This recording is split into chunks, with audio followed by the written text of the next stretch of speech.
Uh, Good question, Dom. I think so.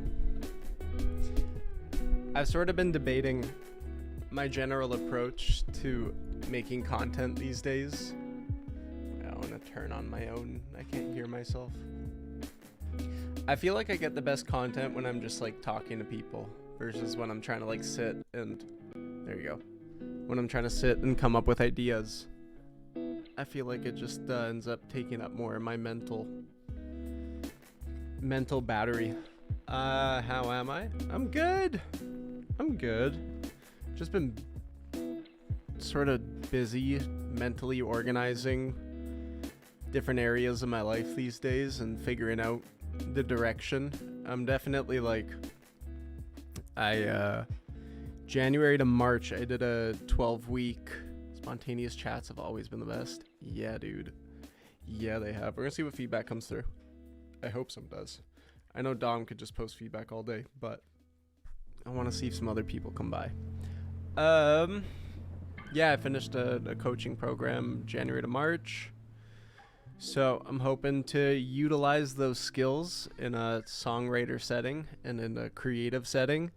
So the hope is that by getting different creatives to come by and share their stuff, that I can utilize my coaching skills.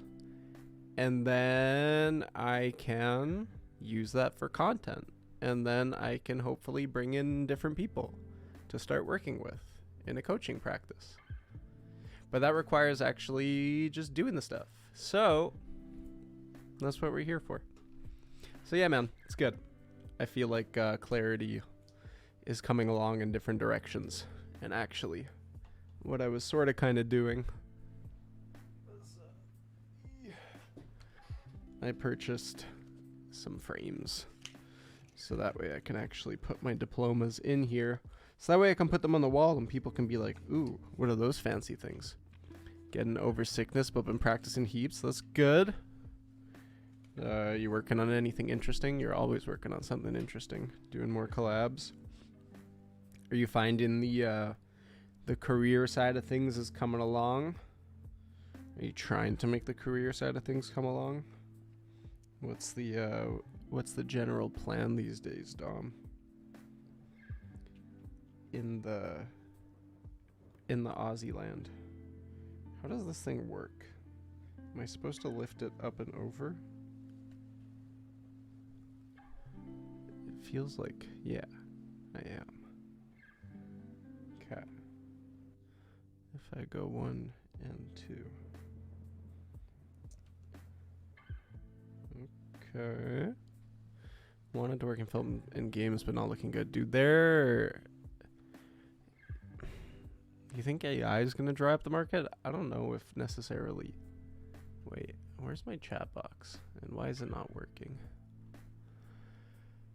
I don't know if AI will ever necessarily dry up markets beyond human creativity, personally. That's a bit of a personal belief. But working in film and games is tough in general, man. I worked in film. I did that post-production film work for like 6 months. And it's very high work. Like, you get paid decent, I would say, depending on where you are in the food chain. But if you're low down, at least my experience was just getting overworked.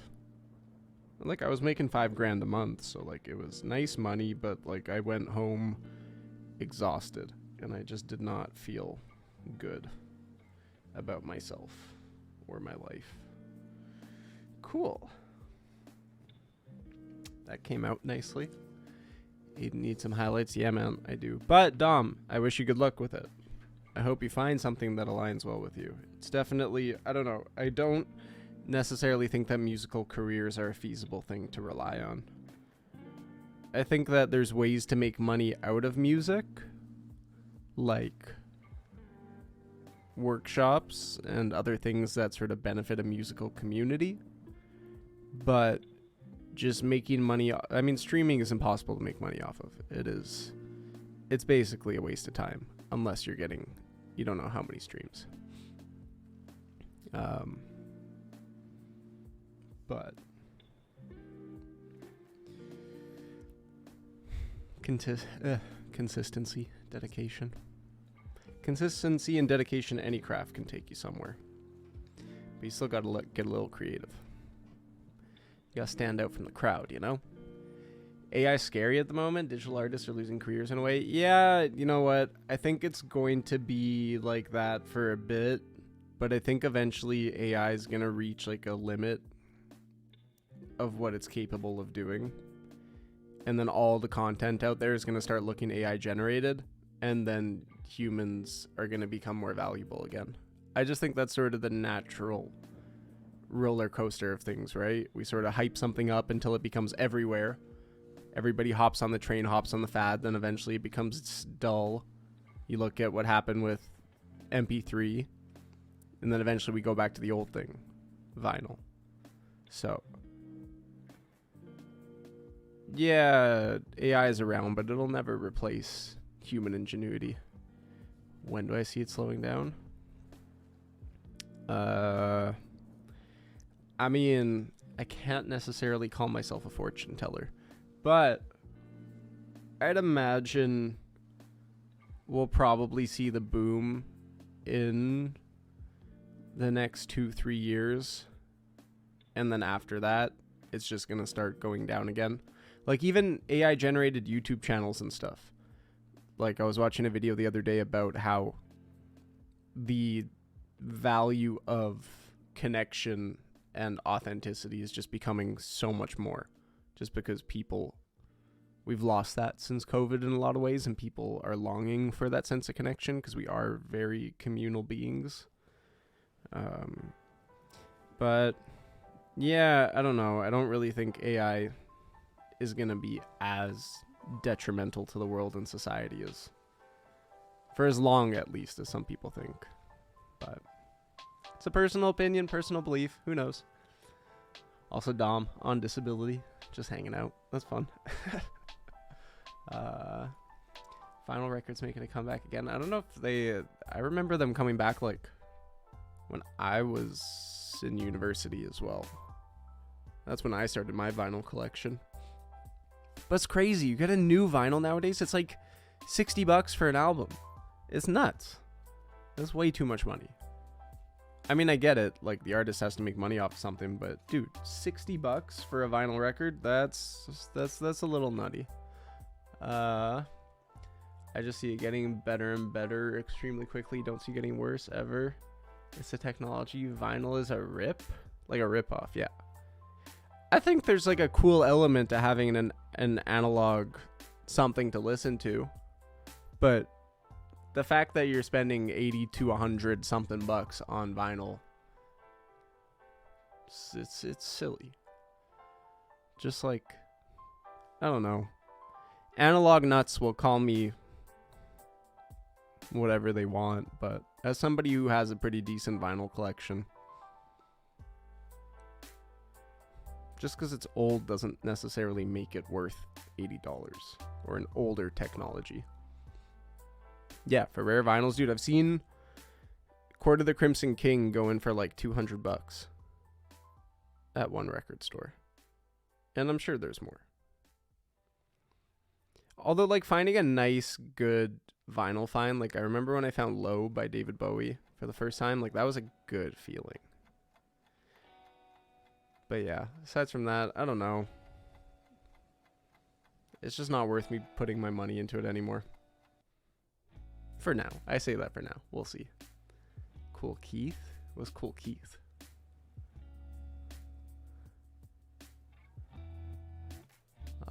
I'm not familiar with Cool Keith.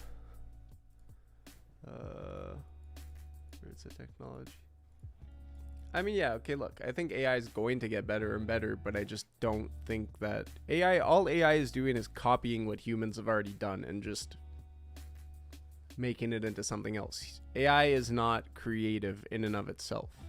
It's a tool that repurposes our creativity.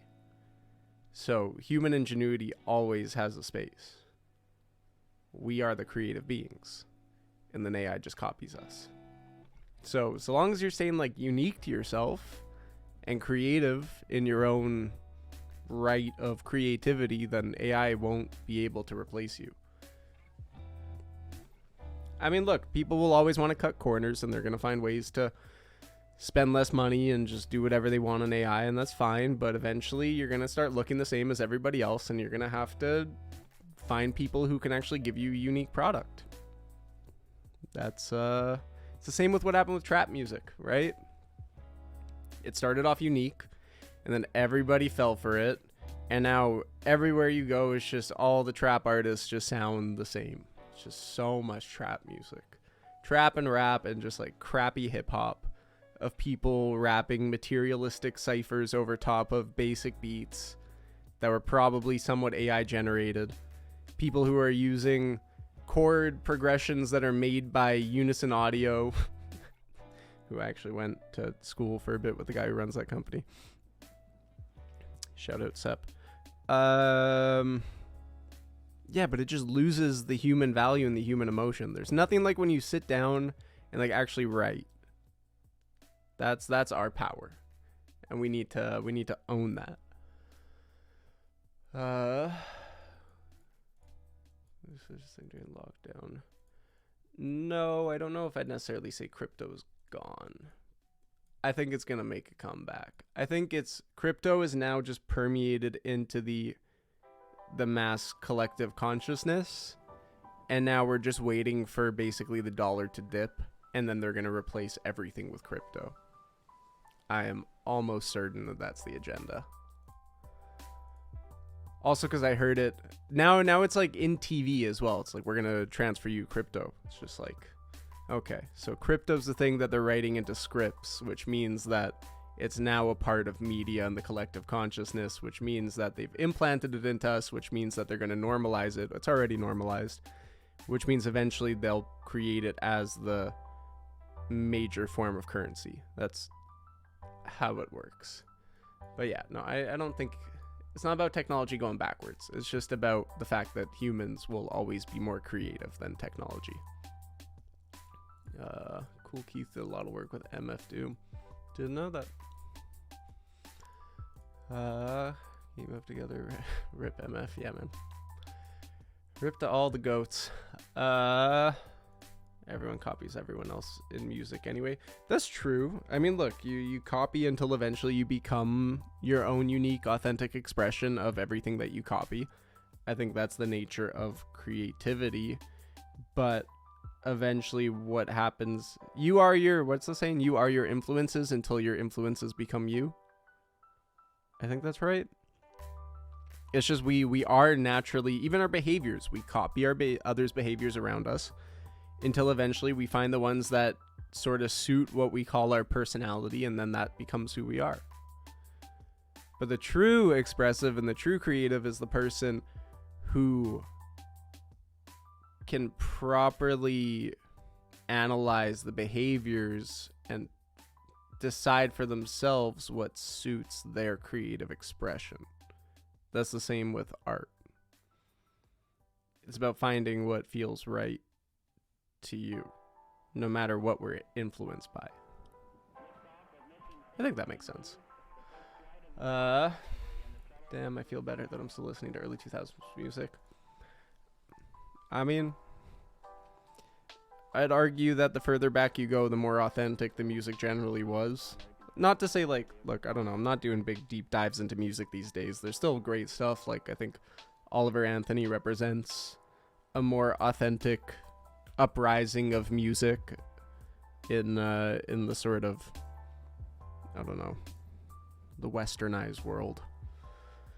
So it's out there, but I'd also say that everything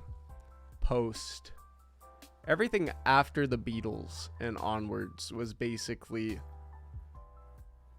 music that was written to demonstrate and carry out an agenda.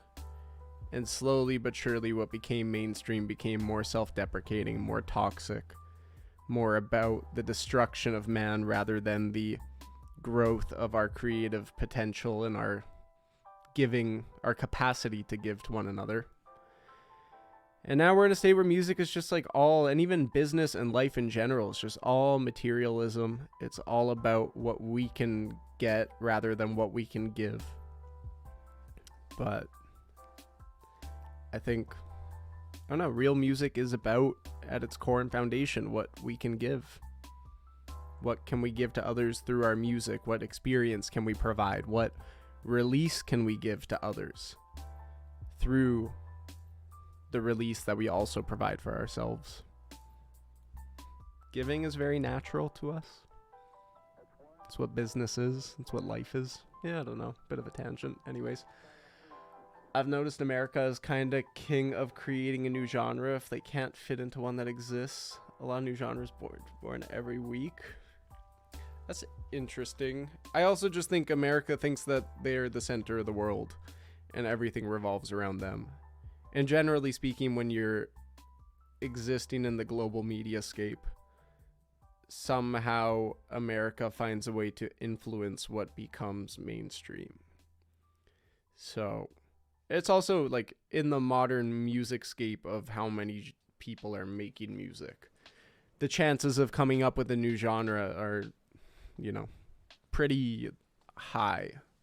And over time, influences evolve, and, you know, we're constantly, things are constantly evolving, and music is always changing. But it's a question of, to me at least, is what we're expressing authentic to the individual, or are we just trying to say and sing the things that will sell? You know what I mean?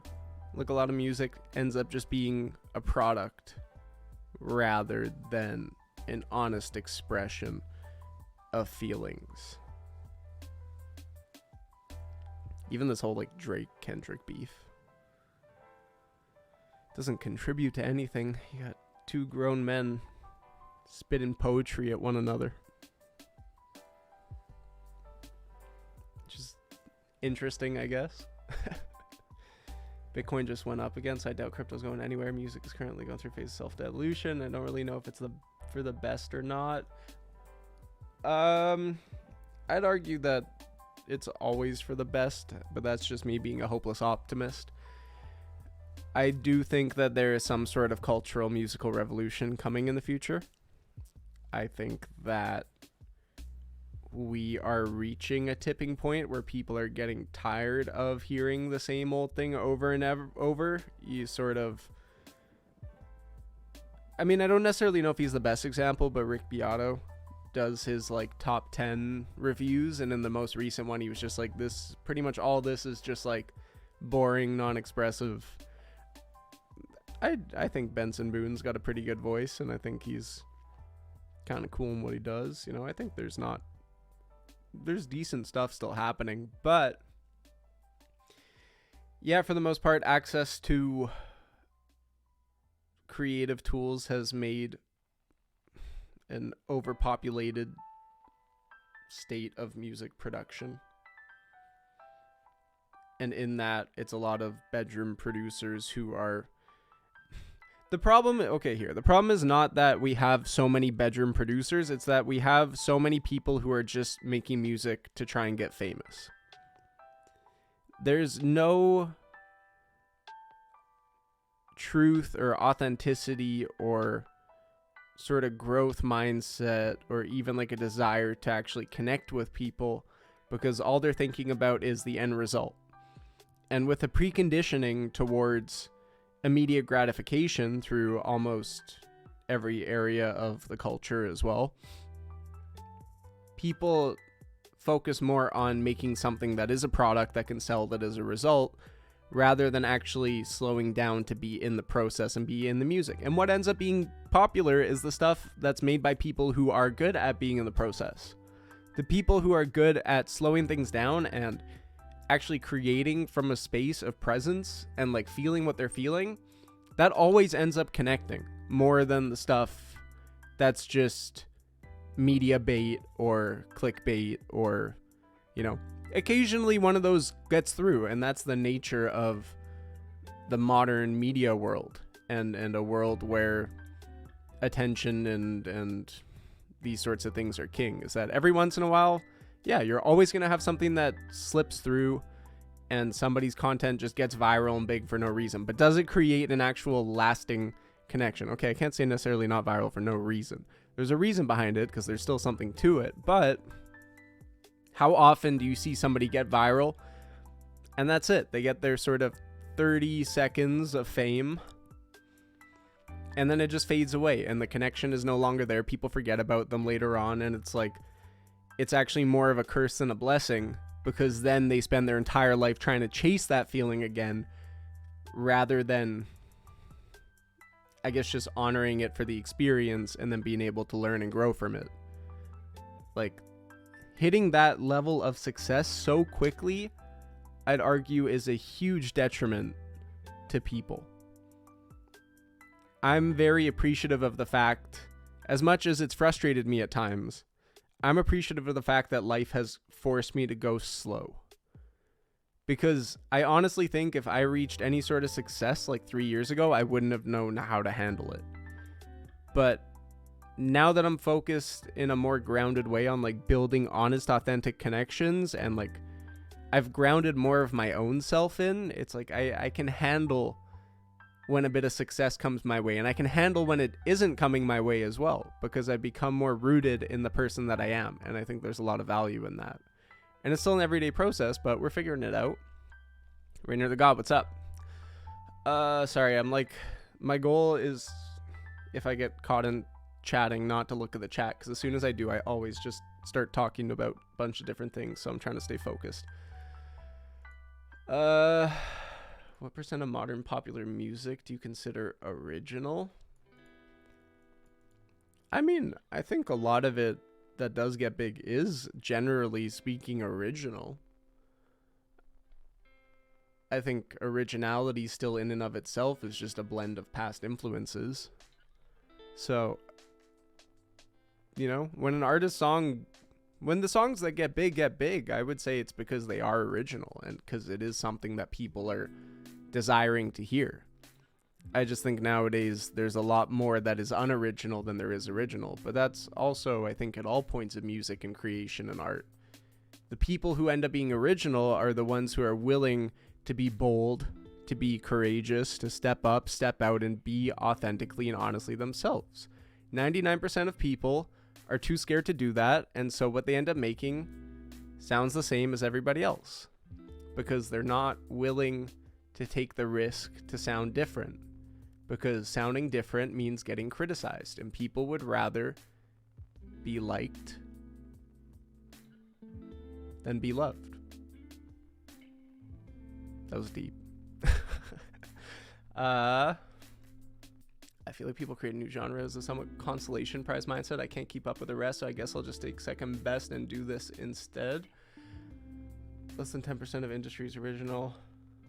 Pretty close to 20%. I don't know what I would have gotten you started on, but I'm sure it was good. I don't know if creating a new genre is something that like you're doing with intention. I would never say I sit down and be like, I'm gonna make a new genre today. At least I don't think that's how it should be. This is, I think, a personal opinion as well. But like, I think creating genres is just a blend of your influences. If you listen to a lot of jazz and a lot of trap and a lot of EDM, then it's likely you're going to just make some sort of blend of like jazz, trap, EDM. Call it what you want, but we just become a product of our influences. So I think not to say that there isn't something to sitting down and like inventing a genre, but I think more often than not, that can do a disservice, because the product end up sounding very intentional. And I think when people hear something that's overly intentional and calculated, it can also sound very inauthentic. Interesting. 80% of the market is at risk of AI. Yeah, but I mean, those people don't necessarily have a chance of making their way into the industry in the first place, because they aren't making anything that's different from AI. Like if you are capable of being replaced by AI, then I would argue that what you're making in and of itself is already has no value to the market. Tough to say, but that's sort of where I would feel about it. There's nobody to guide the new artist, and that's scary, really. I've met more people deserving a major deal in the last year on Twitch than people could imagine. The thing is, music has become more about singles and albums. People don't want substance, sadly. They want sing-alongs.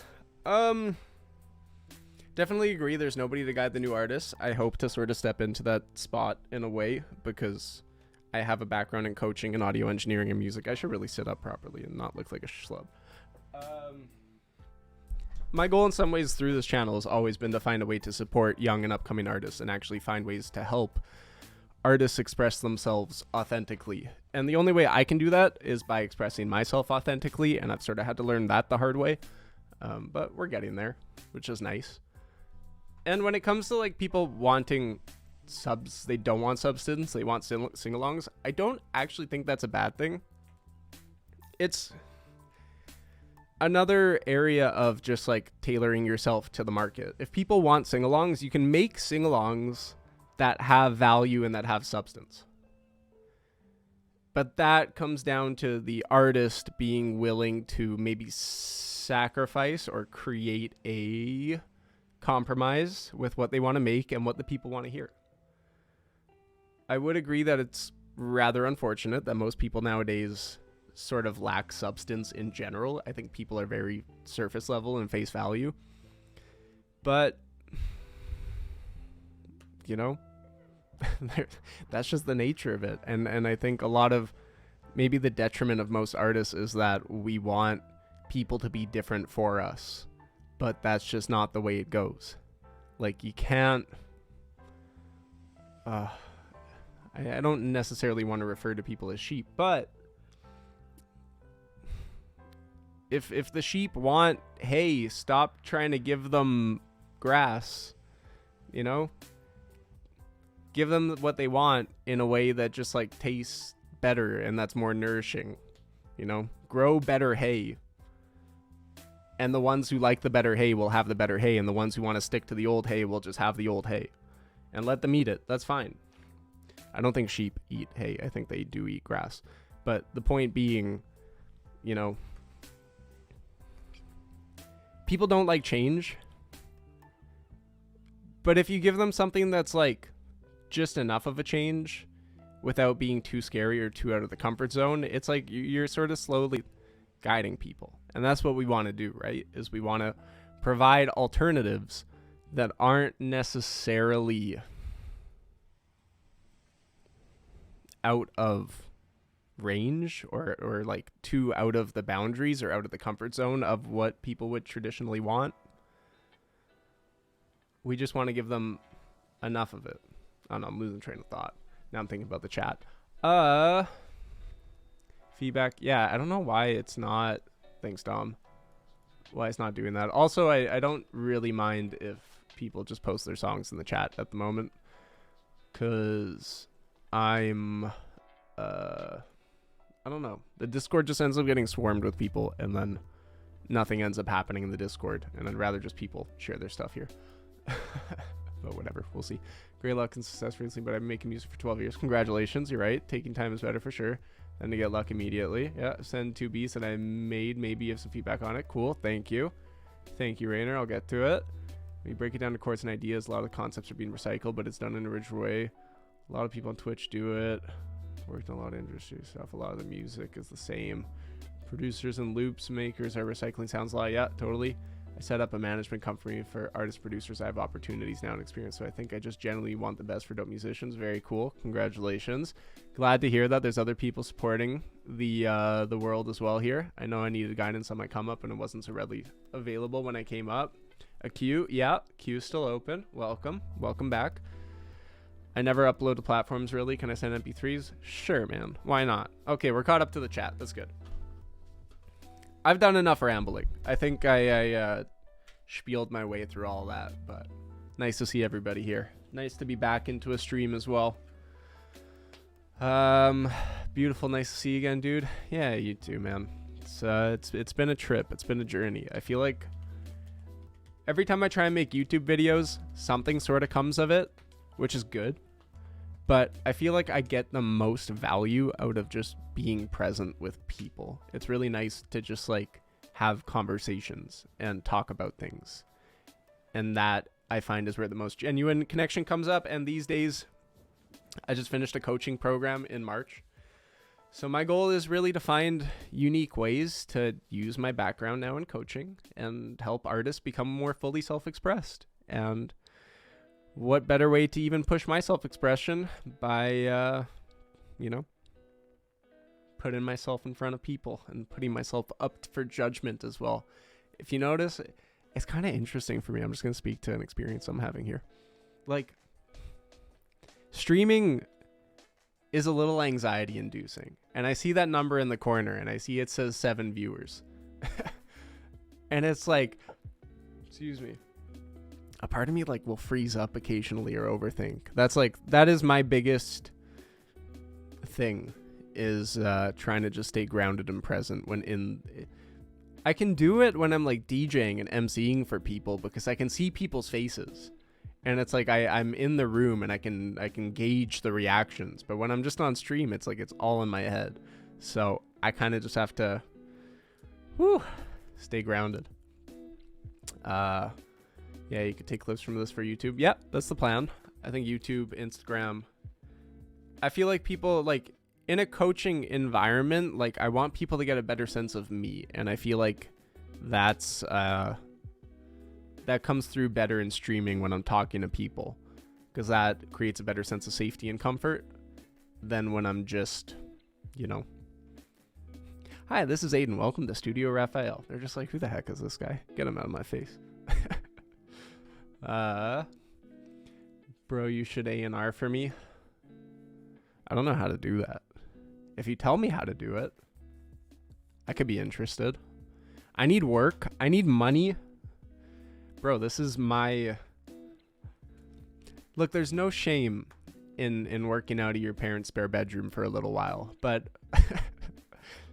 I'm ready. I'm ready to step it up a little here, That's why we got to get the diplomas and the certificates in the frames and behind me, so people are like, whoa, this guy looks accredited. He looks legit.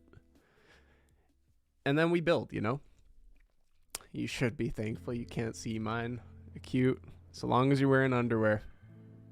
That's all that matters. I think seeing your faces, I don't know. We all look like the troll from Under the Bridge. I feel like that's not true. But I don't know. I could be wrong. Okay, wait. Music feedback. We got Dom. We got Rainer. We got Acute. We got Splash. Okay. Fine. I'll quiet my voice for a little bit here. I look like a Gruffalo. What's a Gruffalo? I've never heard of a Gruffalo before. Doo-doo. Nice. It's even in the right spot. I don't know why my chat's not showing up. I really wish that it was. Oh, now it is. Cool. That looks better. Now it looks like I'm not just talking to myself. Wait, let's see what. I'm going to look up a Gruffalo real quick. Oh, that's what you're talking about. That's cute, man. Whatever.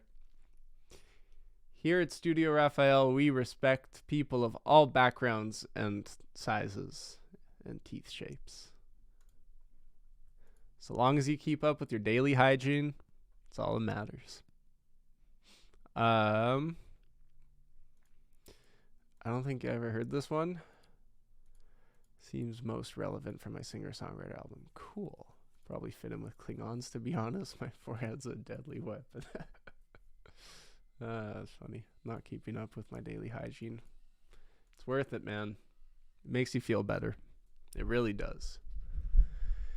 All right, Dom, here we go. I know where the door is, bro. Oh. Yeah, you can just exit right out of here. Cat. Everyone can hear that. Good question, Q. On the beach, love within my reach. We sway and bend, but this is bound to end. We've had our fun in the waves of the Isle. Say goodbye to the sun, the sand, and your smile. Hope you aren't gone too long. It was perfect, the view and you sublime. Wish I could stay here forever. Dang, dude. I'm working on your voice. We've had our fun in the waves of the Isle. Say goodbye to the sun, the sand, and your smile. Hope you aren't gone too long.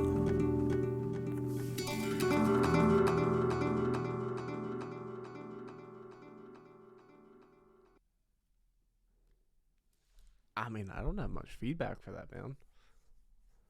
Your voice is sounding great.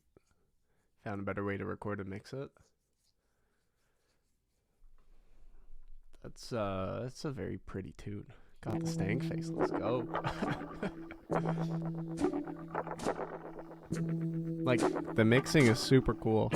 You've got so many interesting elements. On the beach, The flow of the music is really nice. within my reach. We sway and bend, but this is bound to end. We've had our fun in the waves of the Isle. Say goodbye to the sun, the sand, and your smile. Hope you aren't gone. I love that there. And the way it just verbs out. Oh, It was perfect. discovered my The falsetto is view much better with and songwriting. you sublime. Yeah, Wish I could stay here. That's such a nice note. Cool.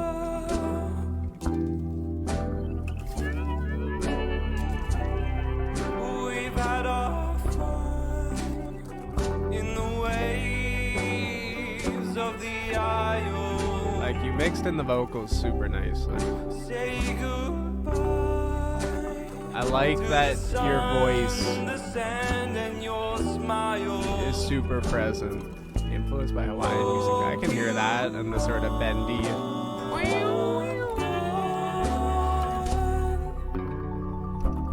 Too long.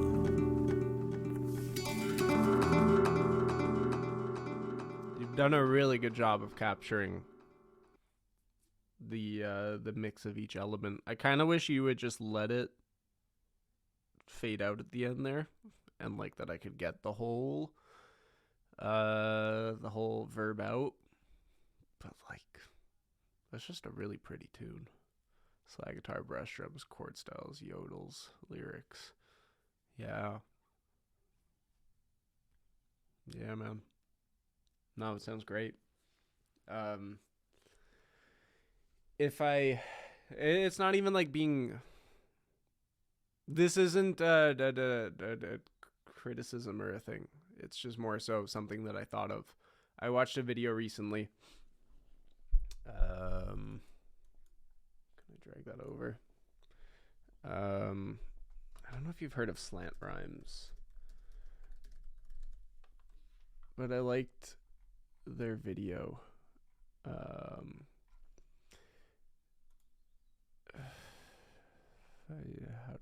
thought it was called How to Write Songs, but they're called slant rhymes, and it's like instead of using bad, rad, sad, like rhymes that are generally stacked like right on top of one another, using rhymes that are like I need examples. I'm not good at coming up with it. How to rap using slant rhymes.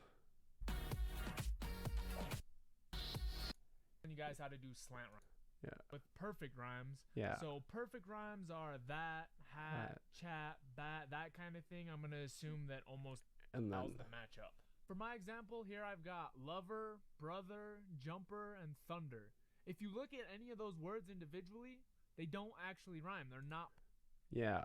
So finding like words that rhyme but that don't rhyme as a way to create sort of lyrical tension throughout a song. I'm not necessarily like the reason I'm saying it's not a criticism or a piece of feedback or anything on the song is because I don't necessarily think the song needs to be changed to anything.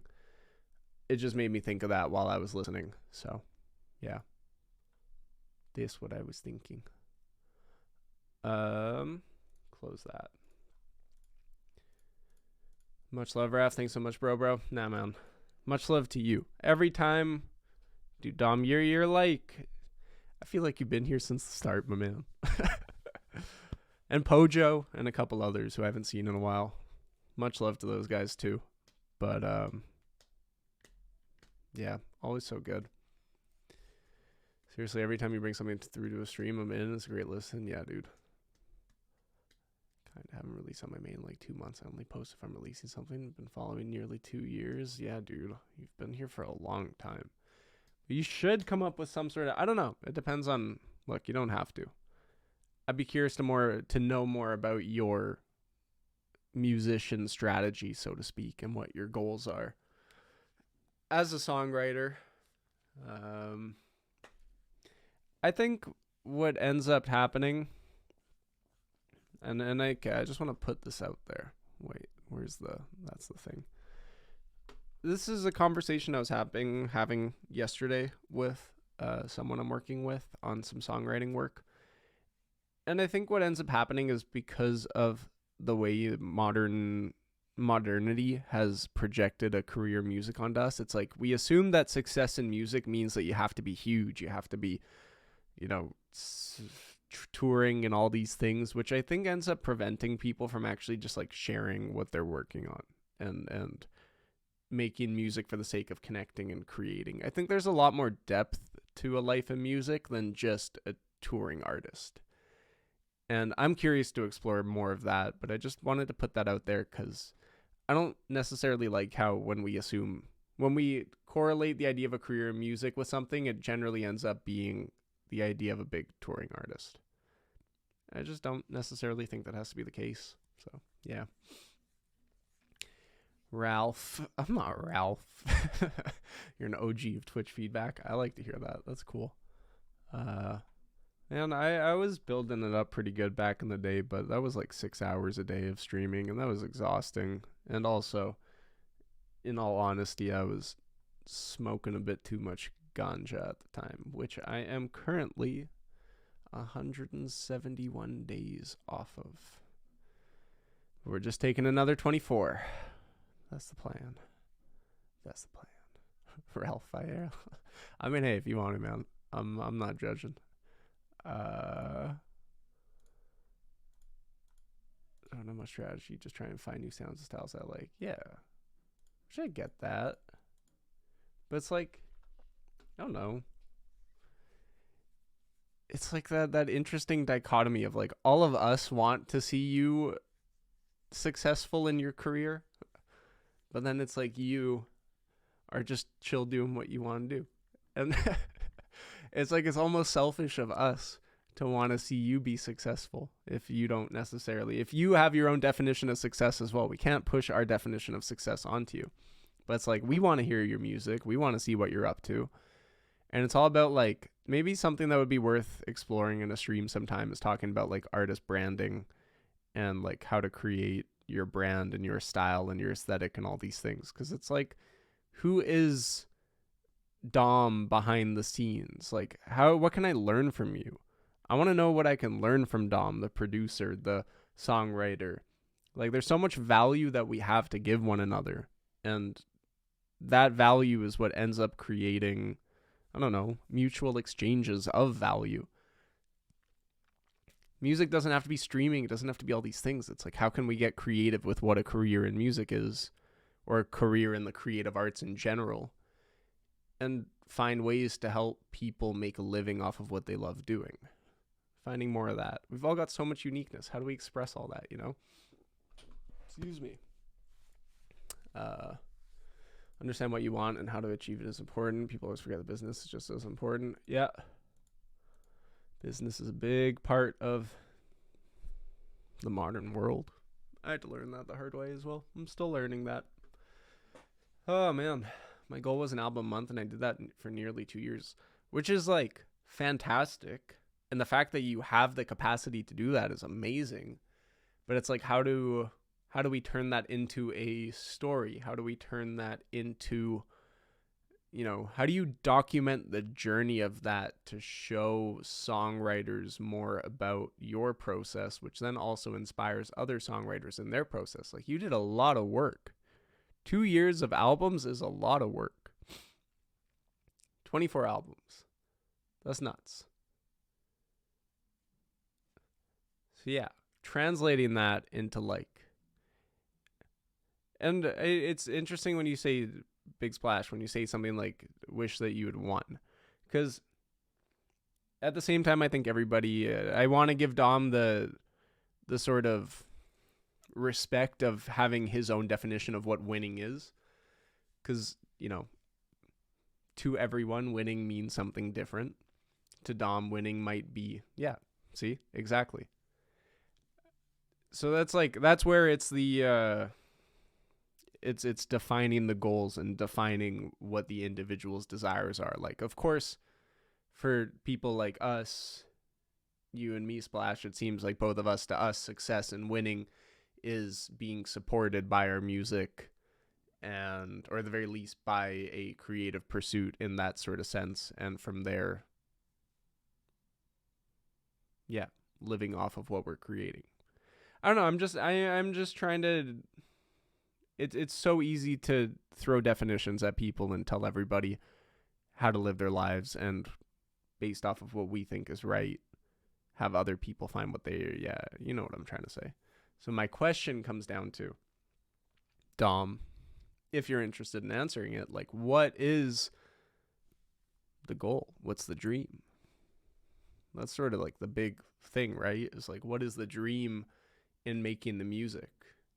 Is the end goal just the music itself? And if that is the case, that's absolutely incredible. You know, is there something greater behind it? Doesn't have to be. But it's the questions we're interested in asking ourselves. And that's what helps us understand our direction and trajectory. I think art should be hoarded and made to be locked away. That in itself is selfish. I always tell this to artists on the come up: avoid albums. It's the one thing labels, publishers can take into account. But it's also not always about like labels and publishers and stuff. Like, I'm personally all for the self-made path, mainly because I've had to make it, so to speak. I've had to make myself. Like, not to say that there isn't something wrong with getting help. Like, I think we all need help, and I think I'm in a space where I'm seeking for help as well in some areas of my life. I don't know. Like, to give you, I guess, a bit of a different sort of background as well. Like, to me, Studio Raphael and the concept that I'm building here is sort of, I don't want to say I'm against the music industry, but I do want to provide an alternative to it, because I do believe that the music industry in and of itself is a very toxic environment. I think that most music is very about, it's about self-deprecation, it's about abusive behavior, toxic behavior. It's a lot of singing about cheating. It's a lot of singing about getting back at our exes. It's a lot of singing about toxic, abusive, manipulative behavior that shouldn't necessarily be the mainstream in music. So my hope is simply to provide a musical alternative that is more focused on working with songwriters based in their own healing, growth, and journey, and creating a platform for that to exist, and a space where you can come to and be like, I want music that isn't about getting people back. I want music that's about finding my way in this big, strange world and discovering more of who I am. And getting that to me has a lot more value now than listening to music like, you know, I want to get him back. To the 13-year-old girl, you know what? Fine. But see if that suits you when you're 25.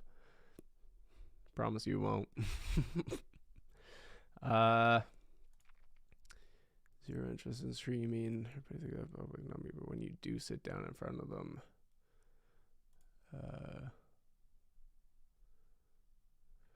had already given up. It's, I mean, it goes back to sort of what I was saying a while ago as well. When I say a while ago, it was like 45 minutes ago, about the modern world and our general desire for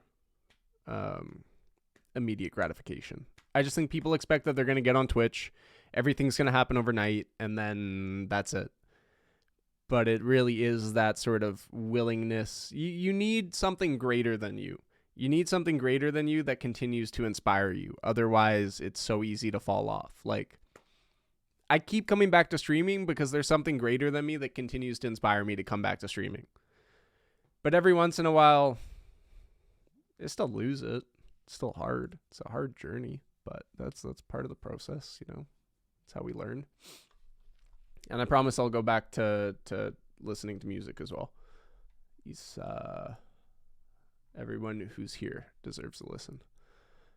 I just want a career, I guess, doing random stuff. Don't care about blowing up. Got my skills way up from that grind and made every piece of music I ever dreamed of and ones I could never imagined. So well worth it.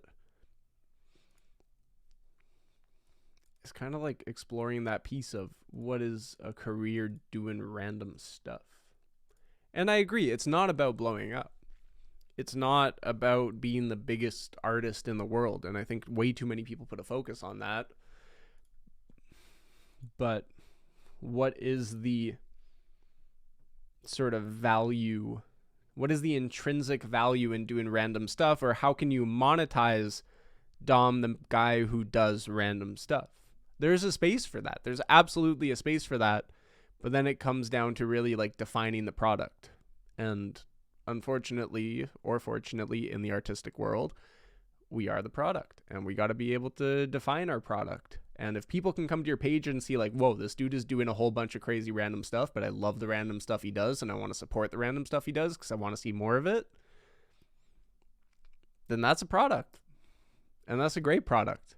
And I would support that product because I'd get to go into Dom's page and I'd get to see Dom, and I'd get to see Dom doing random stuff. And I think that's super exciting and super fun. And I could use a break like that every once in a while of a dude who's just like having fun, doing random stuff, maybe teaching me a thing or two about music here and there in his production style, and makes cool songs as well and shows me the process and the journey behind it. So that way when I listen to the song, I feel connected to the song too. I think there's a lot of value in that. But do you? Not as hard to see. Show people method, get money from streams and fund your career. I think that's the real dream. Somewhere quiet, uninterrupted, just ideas flow, not worried. Yeah. You ever tried producing? Femto. Sorry. Yeah, somebody's. Thank you. Big splash. muchos gracias for making up for my Nightbot being a dummy. I'll fix it eventually, just not today. I used to love studio sessions. Originally, I was a drummer for jazz fusion gigs, recordings. Yeah, man. Like, music truly about not being alone. I totally agree with that. It's like what I'm working on in my city right now is open mic nights and jam circles. Like, to me, music is about community, bringing people together. It's about that feeling of connection that we get. It's like, that is the value in music to me, not fuck bitches, get money, drink drugs, and do, like, that's just become the cesspool of modern creativity. And somehow that's been made to be the cool thing. And then kids grow up and wonder why they're sad, alone, and depressed. Hate to break it to you, but it's not the whole reason why, but it's probably a part of the reason. I think a lot of producers around the world are too used to solo production. Yeah, I also just think people are closed off.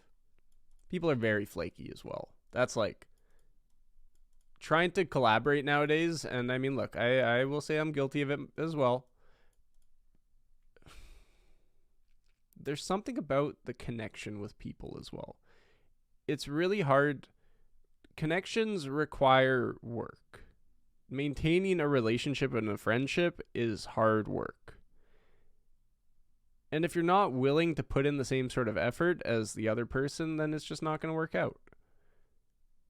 I'm just trying to think about times where I've almost collaborated with people, or it sort of starts, somebody says something, but then the follow through just doesn't happen.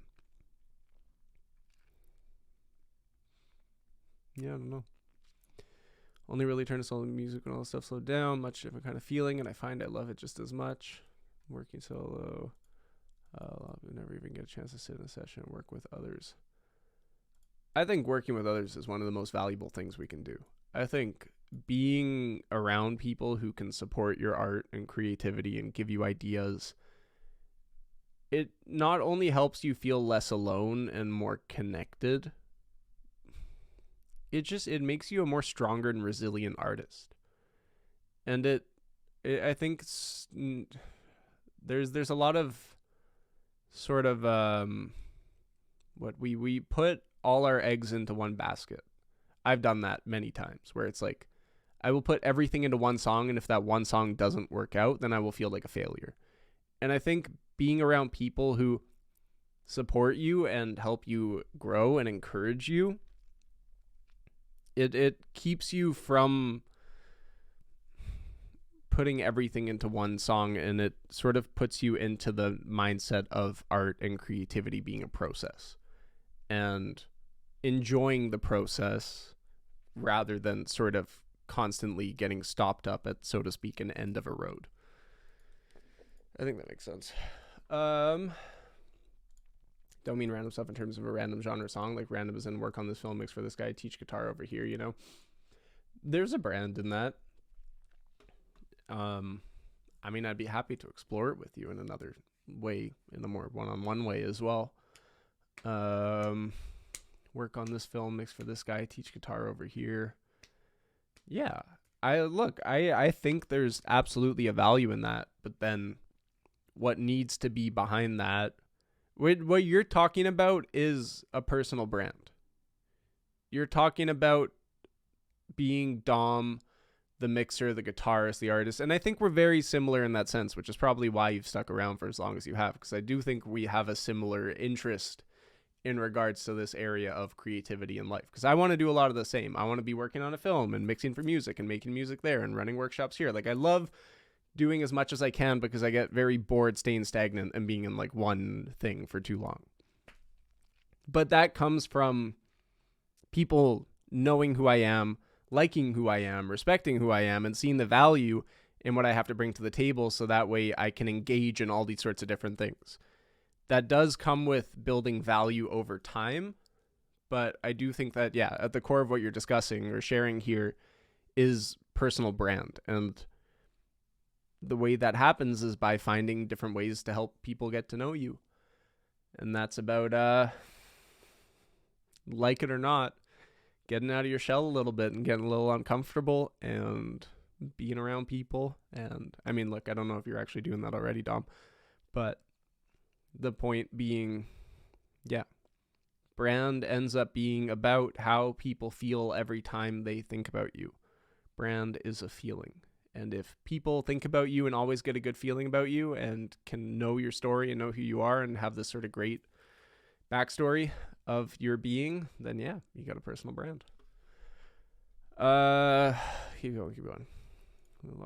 Does something unbelievable on take 2 to 3. I don't know where that came from. It's inspiring when watching others create. Yeah, I don't know if I agree with that as a blanket statement, but I can't fault the view. I will say, though, since certain solo work versus group work, I've come to know myself so much better than before. Balance is my deal. Yeah, of course. Balance, absolutely. I don't mean to say that one is better than the other. I think that we can benefit from both sides of things. I'm very much a general believer in balance being the way in all things. So definitely agree with you there, Cute. I love solo production. We'll get back to listening in a second here as well. I think without a team to work with, it's mental strain, even if it's just one person having someone to bounce ideas off. Yeah, I agree. Rock with you is dope.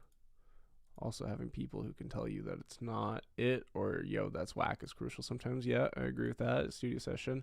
And yes, thank you, Femto, sending the song. We'll check it out. Do music for sync. I have a couple of reasons. I'll shoot for music. You have to build a brand name. Yep, brand is huge. I'm learning that the hard way. Feel you. Make your listeners connect with you as a person. Yep. And no matter what you drop, they'll rock with you. Yep. Absolutely. That's like, and I think nowadays as well, and I'll leave this as the last point. We'll get back to music. And thank you for the vote. Acute. I'll definitely take that to heart and take it into consideration here as I keep moving forward. I'm enjoying it. It's nice to just have these conversations and like get to speak my mind on things. What was I going to say? Something about the brand there. From there, no matter what you drop. Yeah, right. With this sort of rise in AI, what we were discussing before as well, people crave authenticity and human connection. We are wired for social connection. What is happening nowadays is most of our connections are happening through a screen. Hi, everyone. They're happening through... It's just a very digital age, and we're losing that intimacy and that connection and that ability and capacity to like really honestly share what we're going through and connect with people. The value in that, I think, since re-engaging with that for myself is like, it's really brought a lot of the human out in me again. So literally just by like showing up, being authentic, and like, how do you get to know somebody? You don't know somebody the first time you meet them. You get to know somebody by seeing them over and over and over and over again. And then,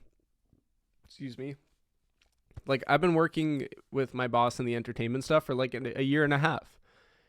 And I would say I'm like just starting to get to the point where like I feel like I really know the guy. But that's taken a year and a half. So if you want people to get to know you, it's like being committed to the long-term game of showing up and connecting with people, getting to know people, putting yourself out there. That's brand building. That's what I think will probably be the most valuable tool in this modern world, especially with AI and screens. And the best way to get to know people as well is by seeing them in person. Screens only do so much, but nonetheless, they do something. All right, let's keep it going. Rainer, let's check it out. And as always, thanks for being here, everyone. It's a pleasure having you. Nice to be back. Nice to be chatting, getting some good conversation, sharing some thoughts, sharing some ideas. And Yeah, just feels good. Uncanny Valley. Is this just a beat? Or a song?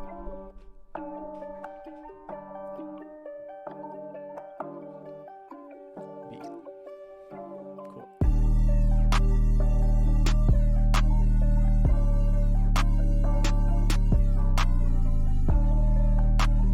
It's hard for me to like fully judge beats, but I can give you some ideas.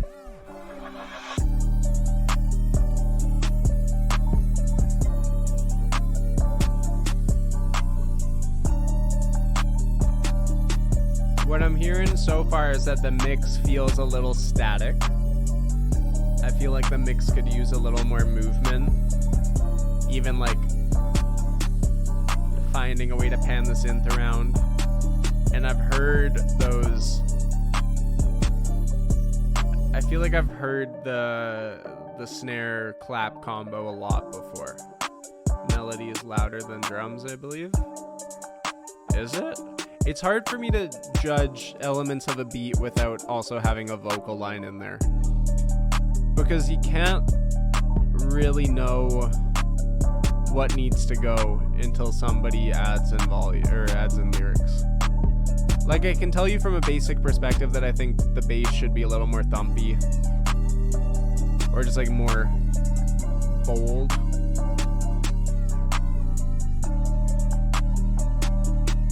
I don't know if the melody's louder than the drums.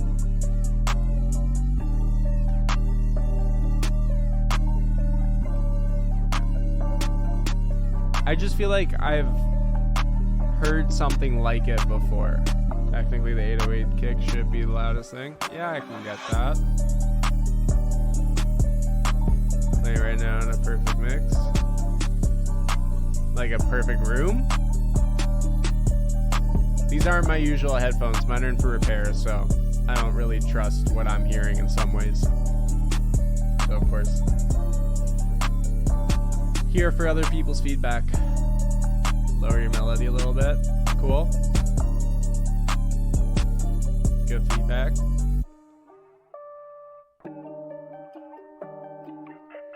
I think, like, look, from a musical vantage point, it's musical. It's got all the basics of a production and of a beat. I'm just always asking myself the question of like, where does it differentiate itself from the rest of the pack? And I think for beat makers, that is an important thing to be asking. I make beats myself occasionally, so my goal is always to be asking myself, am I doing something different? And I tend to get caught up in like using the same sort of sounds. Man, I remember a while ago I was gonna maybe make a sample pack and I never did it. Flaky, I tell ya. I mean, Big Splash, you've probably heard maybe more beats than me over the course of Twitch, but I just feel like everybody sort of starts to fall into the same sort of like categories of sounds. And it's maybe just because beats have been made for so long now. But like, okay, excuse me. Wait. I've tried making it scary or unpleasant, if you know what I mean. Yeah, I getcha. I think it suits something. It's just like, it's really hard to totally put something into it without hearing vocals. But like, wait. I don't care about Kendrick necessarily, but I think what Kendrick does great is his beats are always unique.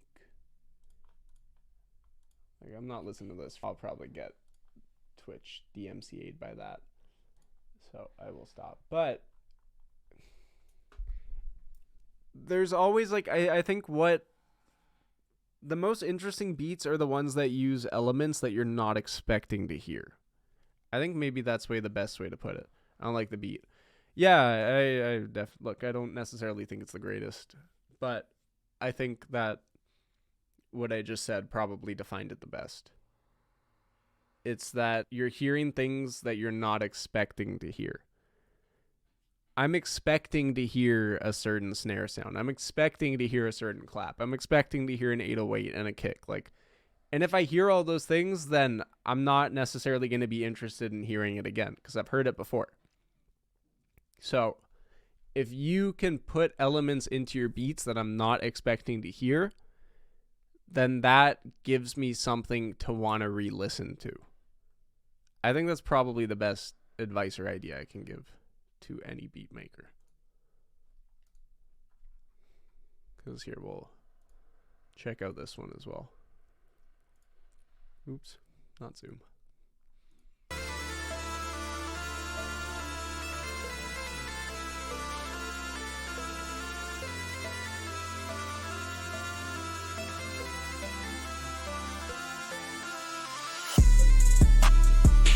Yeah, like I've heard an 808 like this. I've sort of heard a synth like this. It's like a little Uzi style. I've heard the clap, I've heard the snare, I've heard the hi-hat. That's a cool synth. Has Chef Raph been cooking lately? Not really. I've been busy. I've been wanting to, inspired by my girlfriend. I was DJing the other night, and she was like, why don't you play Africa more by Toto? And I was like, because it's not really like an exciting song until the chorus happens.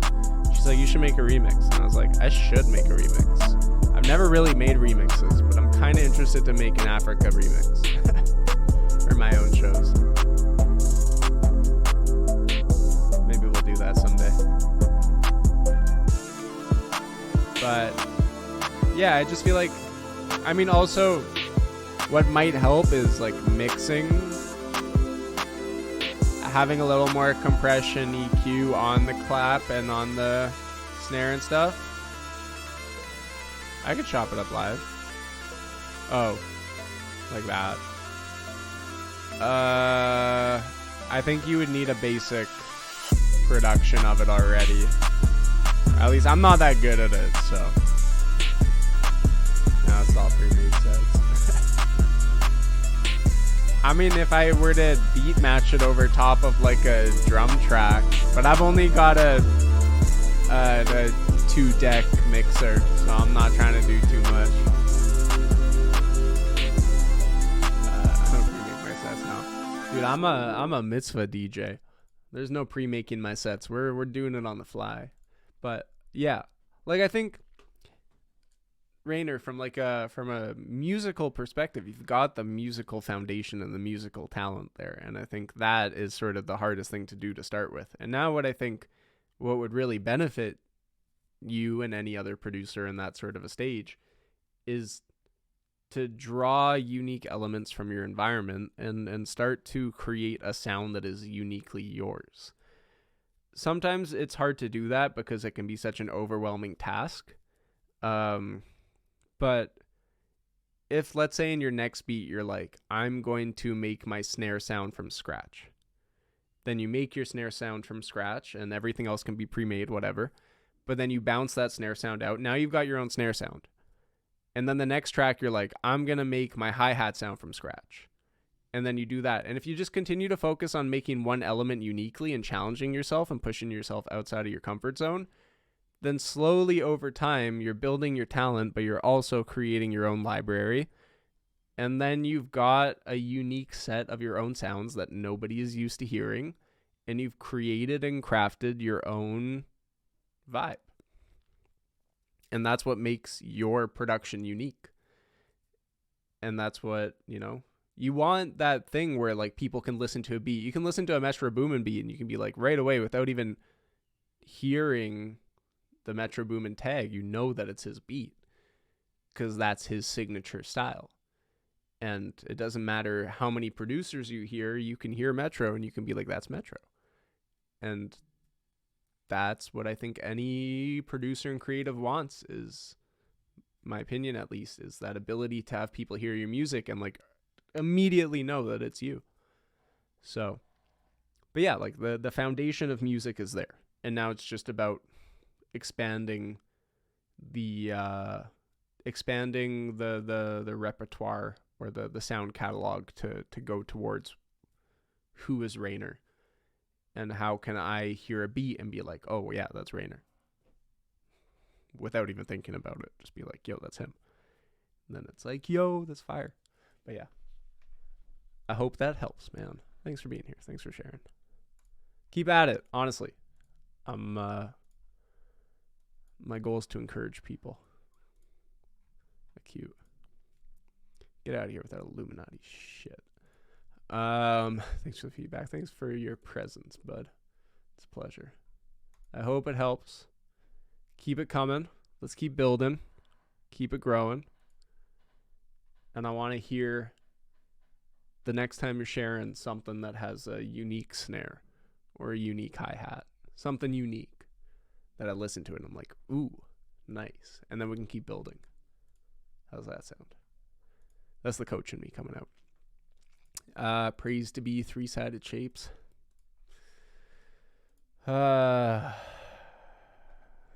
comment. Cat. Jolson Joe. Hello. Probably got like another half hour or so here. This is my best bet. Cute. This is 6.5 minutes. Yeah, we'll see how we're doing.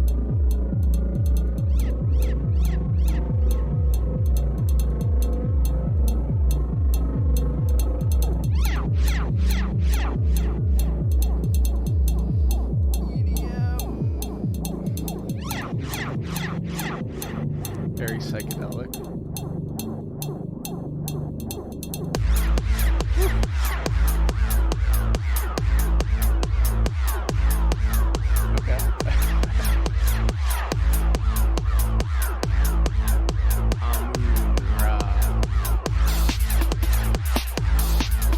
Everything sounds a little compressed and a little mono, except for the synth. I think you could use more stereo delay just to spice it up, but maybe it'll change.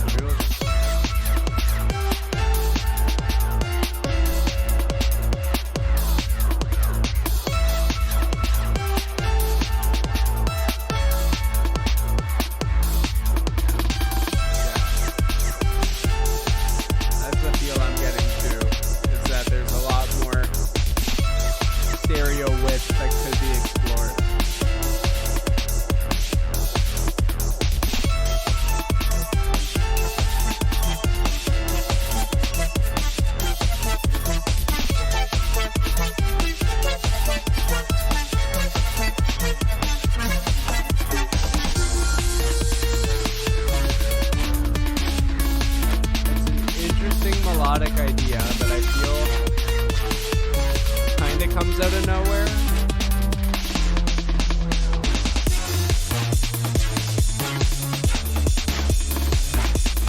It's a really interesting production. Interesting in a good way. It's no bad.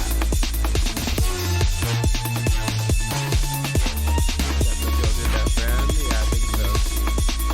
I think so too.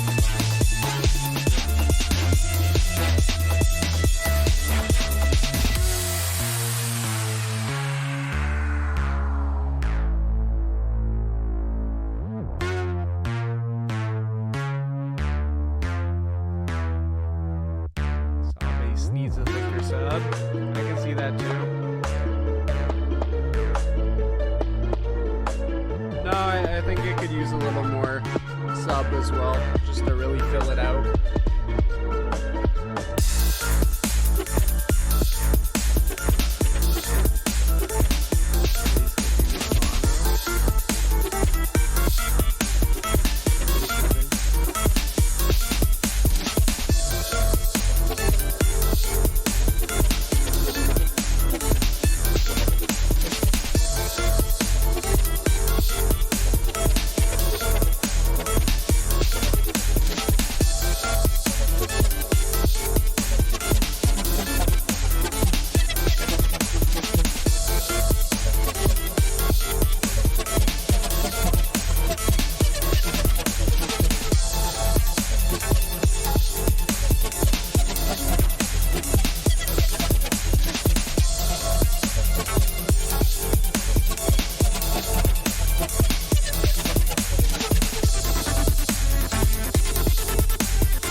see it being a really cool track for like a ravey dance type of track.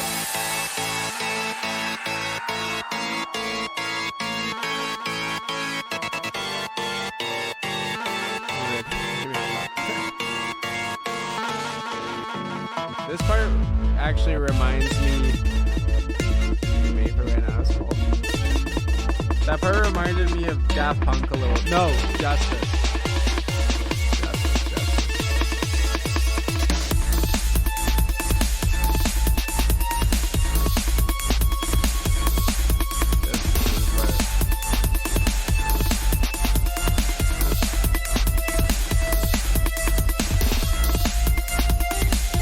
I think what I'm missing a little bit as well isn't necessarily like dynamic, but everything feels very compressed, so it feels very flat.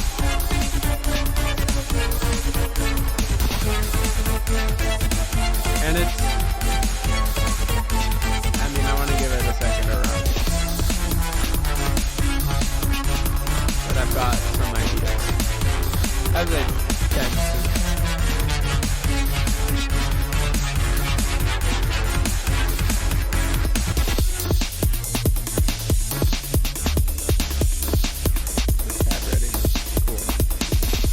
I think everyone's giving us valuable feedback too. It's flat.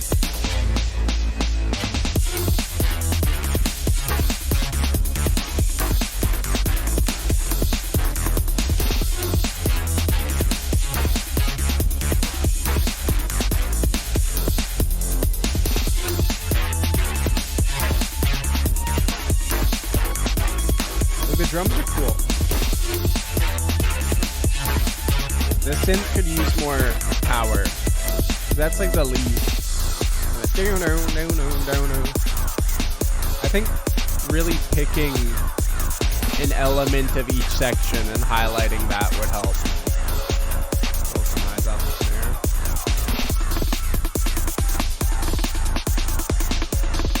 I don't know if it's the snare there. That's that one at the end. It might be that. Yeah. First off, yeah, super cool production. Gotta give you that. What I feel like is happening is that you've got about, how do I put this? There's like 5 or 6 different segments of this song, but because it's so compressed, I'm not really getting like the second to breathe between each one. Like, there's no problem with highlighting something specific. So every element is going to be mapped to keys, which means they all need to be legible. Right. Okay. So if you are really just making it for the sake of a game, then I can definitely understand that.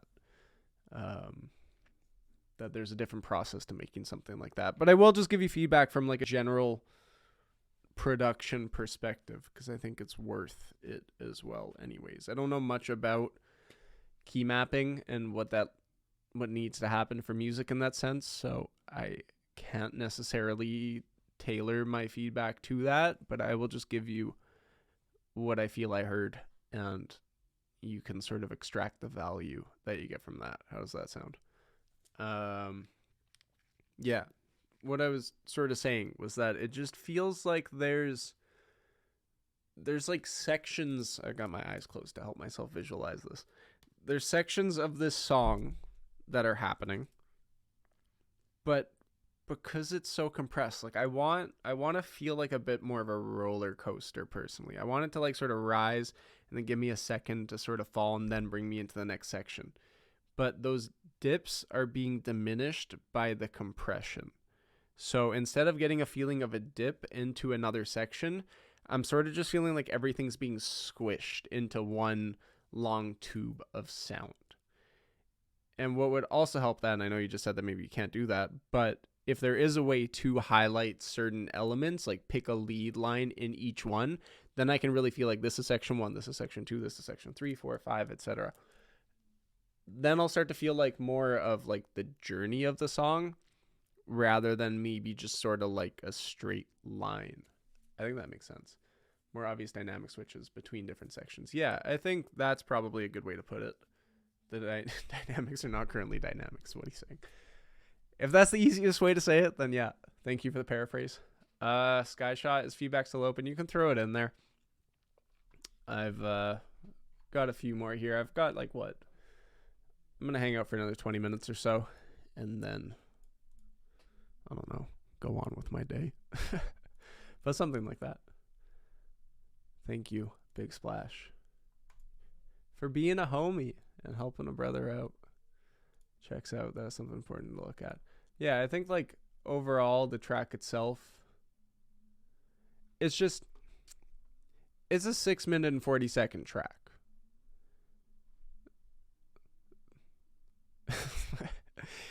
When a song is that long, I want to really feel the journey. Like I want to be taken on a journey. Otherwise, you know, you can get away with something like that for maybe a minute and a half. But after a minute and a half, if what I'm feeling like is the same thing, or what I'm hearing is the same thing, then I'm just starting to get, you know, like, Anyways, I'm sort of losing my mind here. We're good. Does it make sense, Acute? Does it all make sense?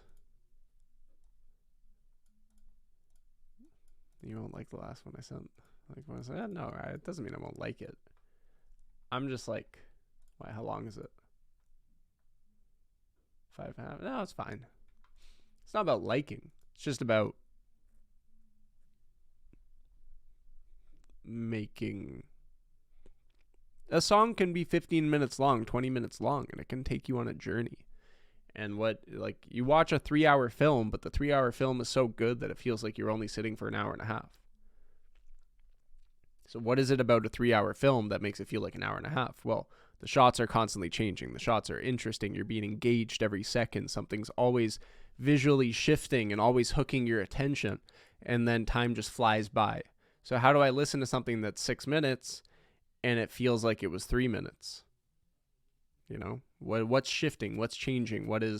And we're not given the depth of video. We don't have a video to hook our eyes into. We are solely giving people a sonic landscape. So how do I make sure that landscape is constantly shifting so that way people don't get bored of seeing the same thing?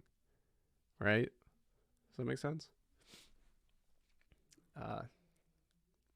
Snatch me by my balls in the first minute. I'd argue nowadays you need to snatch people by the balls in like the first 10 seconds. People's attention spans are like, we're just clicking through stuff.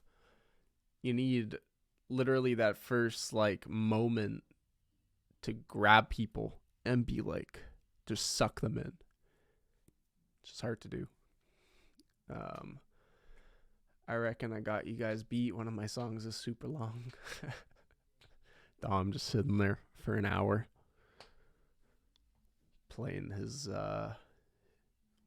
playing your didgeridoo. Techno tracks are just the same thing for 5-6 minutes and just changing 3 things a little and it works. This is true. Depends on what techno track we're talking about as well, I would say. I'm not a techno expert, but I think where techno sort of makes its case though is in a melody that engages. The drums are sort of staying stagnant and the bass and the beat and whatever is stagnant, but you've got a melody that is hooky and catchy and that excites. So melody plays a big part of it too. But yeah, if you have a specific example, that's better for me. Because I can't say I know my techno too well. Splash. Let's check it out. Acute. Thanks for sharing as always. Great to see you again. And yeah.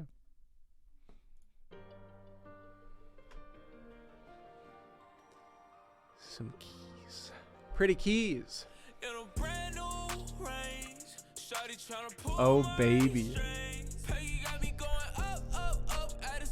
We got the little shotty here.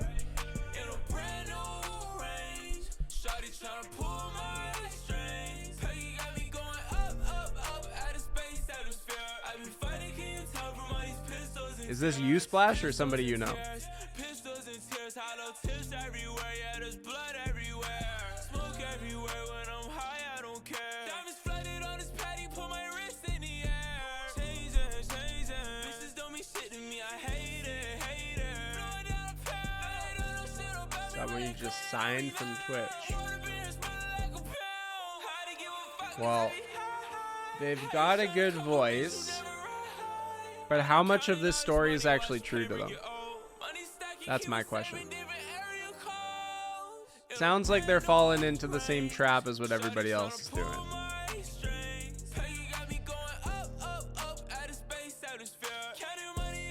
The production is interesting, but personally I feel like I've heard it before.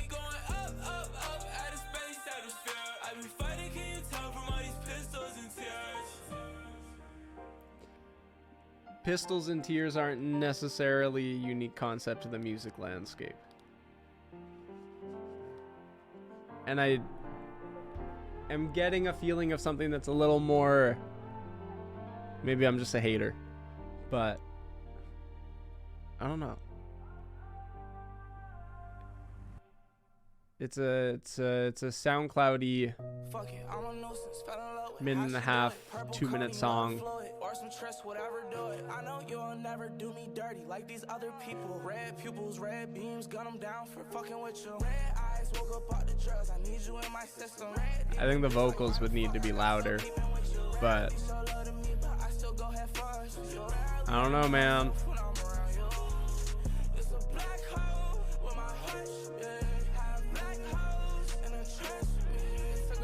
What inspired you to sign them? I'll ask that.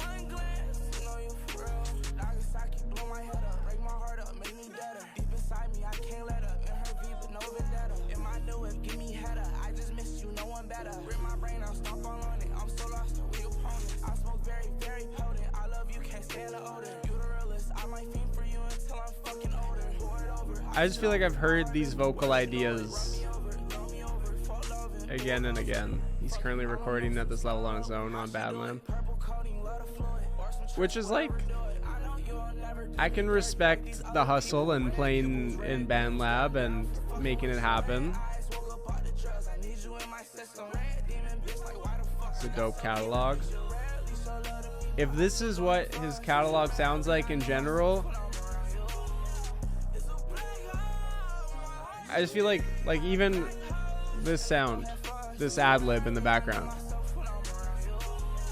Yeah, that's Lil Uzi. That's not original. That's not him. I just feel like whatever this guy is doing, he's just making what's already been done. I'm just being honest.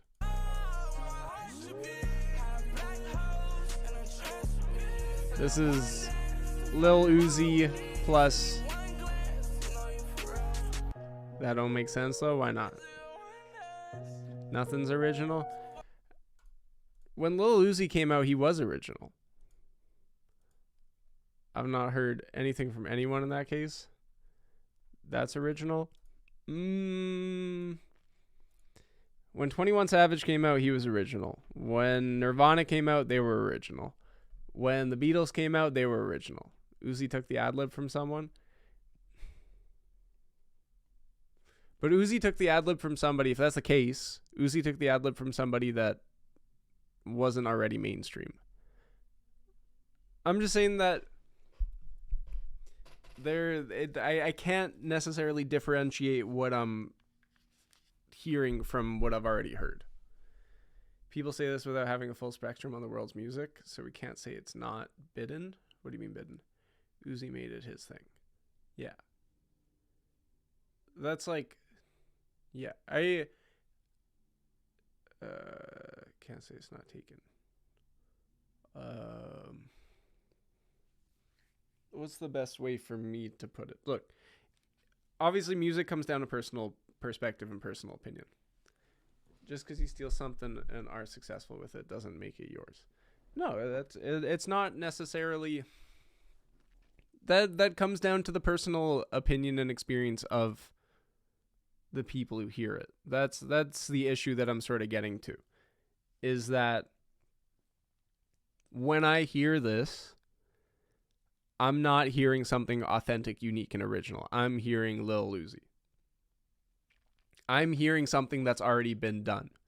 Somebody 30 years in the future could listen to this and be like, whoa, this is totally original and unique, and I've never heard anything like it before. The problem is less that he's copying something that's already been done. The problem is more that he's copying something that's already popular. So I can't help but attribute it to something that I've already heard. If that makes sense. I've heard songs like Dom. Does that make him unoriginal? I haven't heard songs like Dom.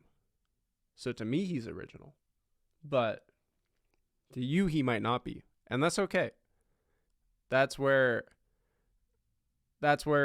of what I'm speaking to right now, is the attribution of what we've heard to what we relate things to.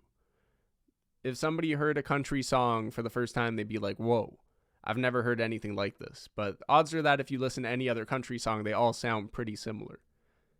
So it's just, for me, when I listen to something like this, I feel like I've heard it. And I feel like I've heard it. Catching story. Sorry, Dom.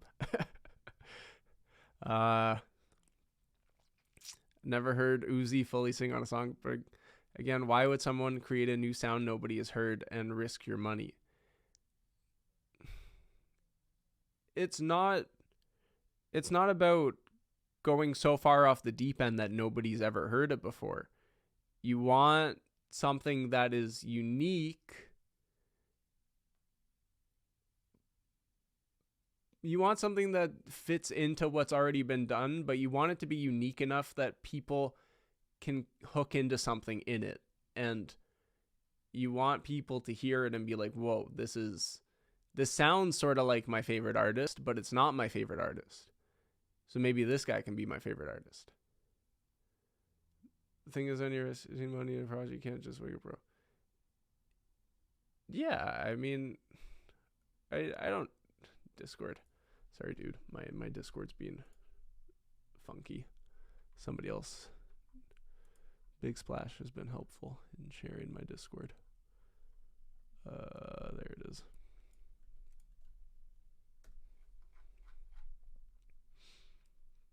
Six labels said he has something special. Hey, you know what? I'm just one guy with one opinion, you know? I am not saying that what I'm saying is the be all end all of art and creativity. I'm just saying that when I hear him, I'm not getting anything special. I'm getting something that I've heard before. I'm getting lyrics that are pretty shallow and that are pretty surface level. And I'm just saying that it doesn't sound like he's singing something that's unique to him. It just sounds like he's singing what people want to hear. And he's probably able to rack up a couple thousand, tens of thousands of streams from people who like this sort of stuff. And there's a market for this sort of stuff if you sell it right. But it's not different enough, in my opinion, to actually carve out his own niche in the market, at least where it stands. His style isn't the norm, and it's very possible because I've stopped listening to rap and trap and hip hop. Like, it's not something I pay attention to anymore. I very well could be the worst person to bring this to. I'm just explaining that as somebody who did listen to a lot of rap and trap and hip hop from like 2014, 2015 onwards. I just feel like I'm hearing something here that I've heard on streams in the past. So yeah, that's just my opinion. That's just my perspective. I'm just one guy. I'm not talking trash. I'm just explaining what I hear. When you put funds into marketing, you have to play it safe and have a guarantee you win. I somewhat disagree with that. I think you want to be certain in a product and you want to be able to know that it's going to win. But that's less because of playing it safe and making something that will definitely win, and it's more because you believe in something so much that you're certain it's going to pay off for you. So yeah, You want quotables and memorable songs linked back to an album before your content on the album. He goes, nobody's dropping super lyrical singers unless you're Kendrick or Cole. Though I would disagree. I think a lot of artists are dropping very lyrical songs. I think, look, at the end of the day, for me, and I think for most of us as well, the people who actually end up making an impact in the world are the ones who are willing to say something different. You can definitely sell something that people are generally used to hearing, and it will probably make money and be a safe return on investment. But if you really want to make something that creates a lasting impact and influences future generations, then you got to be willing to take risks. And I think any sort of successful, so to speak, business person would agree with that. Everyone I know making the music they love isn't living off it. Well, maybe that says something. Maybe that says that they're not necessarily making stuff that's pushing the boundaries. You know? It's not about it sucking. It's not about, like, I understand that you're passionate about this person's splash, and that's totally okay. Like, I am not telling you to stop doing what you're doing. But if you're going to share something with me, I'm going to give you my honest opinion. That's just who I am as well. It's, that's just what it is. Him aside, just in general,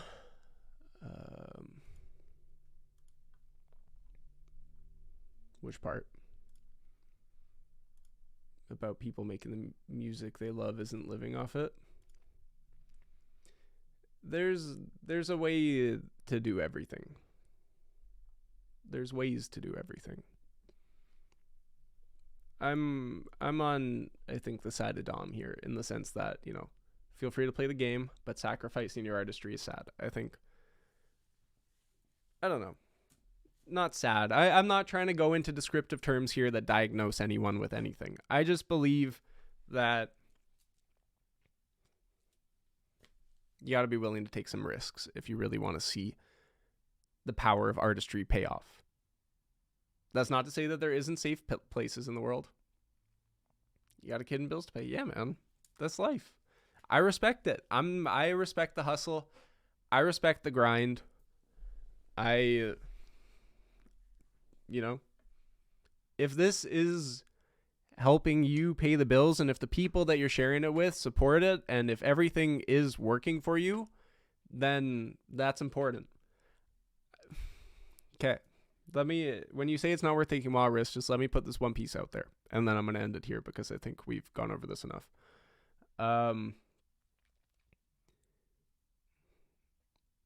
If you can make 9 bets out of 10 that are safe and make one that's worth a risk,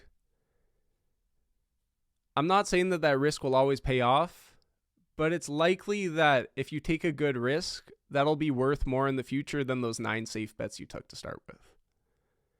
Do what you got to do. Make the safe bets where it's worth making. You still got to support yourself. That's life. I respect that. But, you know, sometimes it is worth taking a wild risk. But that doesn't mean that you should sacrifice everything else for that wild risk. It just means being open to something different every once in a while. All my producers are the risk. I've signed 9 producers with no credits. The artists I don't want to risk at all. Well, look at Freddie Mercury. What happened when they told him not to put Bohemian Rhapsody on the radio, and he said, screw you guys. It's either going to be the whole song or it's not. And then they didn't want to do it. And then he did it. And then it became one of the most played songs of all time. A lot of people aren't going to believe in things when they're a risk, but if you do, sometimes that's enough. Nobody believed in me when I started this project off, but I always have.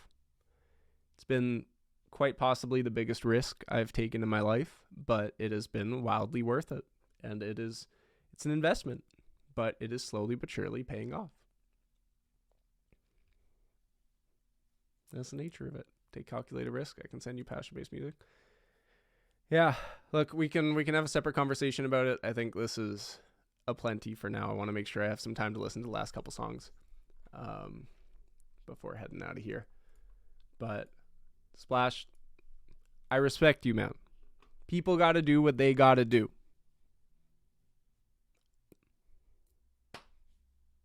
I'm just saying I hear something like that. I'm just saying I don't hear Risk. And that's fine. But Risks are also cool. And yeah. All love. Cat said mine like 20 minutes ago. I know. I want to make sure we get to everyone here. Okay. But yes. Splash, it's all love, brother. I want you to support your family. I want you to support your kid. I'm just one guy. So I respect it. Joel's Fortunate. Let's check it out. Here we go. Sent over an hour ago, bro. Yeah, whatever. I take my time. I guess that's what you mean. Fair enough. I value giving people honest advice, and I like flowing with the conversation as well. Because I think there's a lot of value that comes from the conversation too. Longest you ever waited was like 2 hours. I'm a rambler. I can be a rambler too. Let me shut up at any point. Time to coach, shower, all that stuff.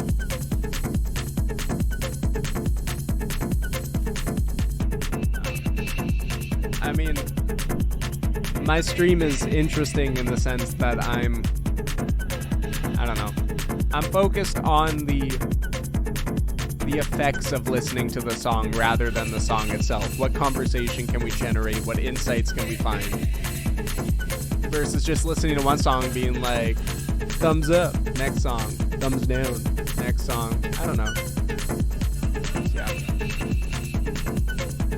This was Joel Sinjo. I don't know if he left. Joel, is he still here? He might be gone. There you go. Made this better.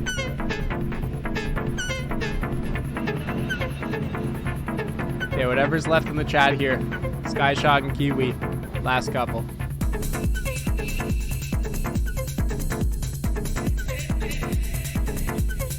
Elements feel off. Is it 5 minutes of this? It might be. Is it 5 minutes of this? It is.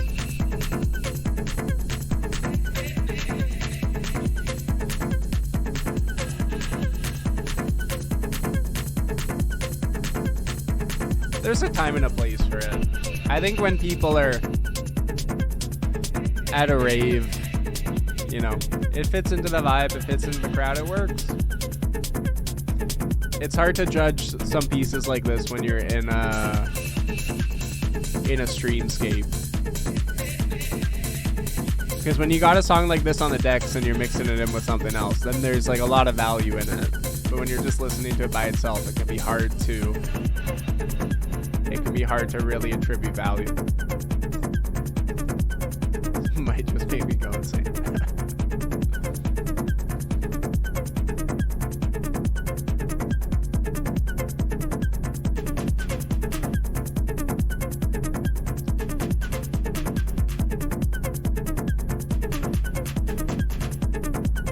I think the dissonance is cool.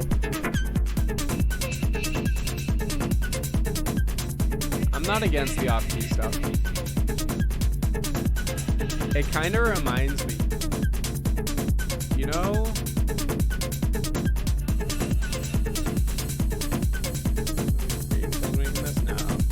there's an art to this. There's for sure an art to this. I think it's Manuel Gotching. I think that's his name.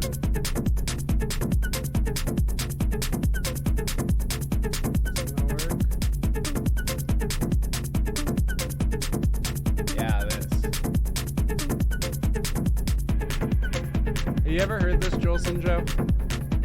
Jolson Joe.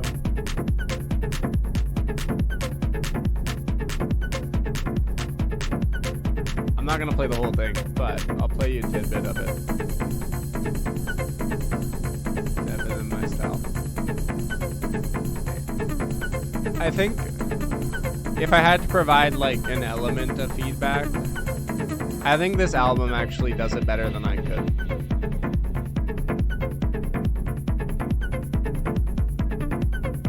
It would be cool if maybe you added more randomness in the melody, even like a different note here and there, just so that my attention is being thrown around a little more. I'm not against it.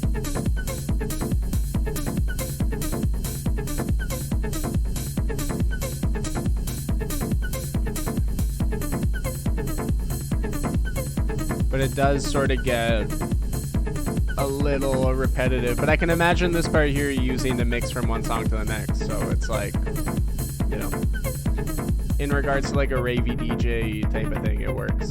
This home stretch does feel a little long. But that's why I'm referring to probably being a piece there that you're using to mix into the next track. So it's hard for me to judge that. But something like this. This is like how long is this album? 58 minutes. It's 58 minutes of the exact same thing.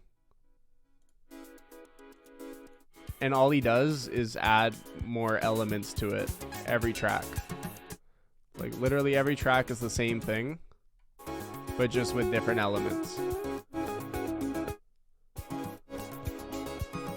So he's found a way to use...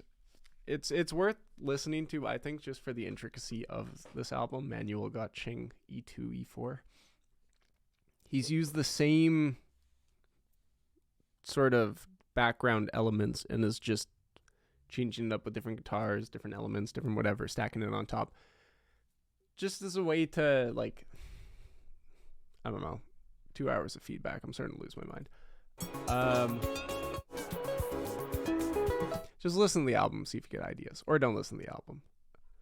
Does this make sense? Am I making sense anymore? I don't think so. I hope that helps, though. So make it more progressive to make it less loopy. Yeah, that's... You took the words right out of my mouth. I think that's great. Finding ways... Like a 5-minute track, you want to have progression. Even if it's the same thing going on over and over again. You still want elements of progression to hook into. Like, what's a cool metaphor for this? It's like when you're watching, you can be seated in the same spot watching the sunset, but as the sun sets, the way the light reflects off of everything continues to change. So you're in the same spot, but the scenery is still constantly changing until eventually it's dark. So if you kind of imagine it as that, in a sense, where you can be in the same scenery, but you're always getting a shifting element to the nature of the scenery. Like maybe a bird flies by, or the light starts reflecting off the water in a cool way, or maybe now the colors have shifted a little bit. Like that, it's just enough to keep me engaged, versus sort of as what Pseudostead said, where the end started to just feel like long. Because it's just nothing was shifting. It was like the sun was stuck in place, and I'm just like, what's happening now? Not gonna lie, fire ass analogy. Thank you. Appreciate that, brother. That was a beautiful analogy. I almost fell in love with you. That's sweet. Queue's closed. Oh, thanks, Big Splash. Appreciate that. Man, stepping in.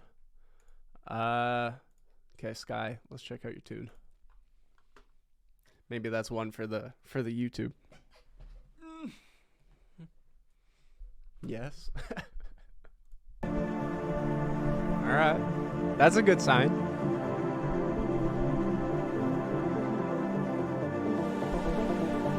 A couple more tracks here.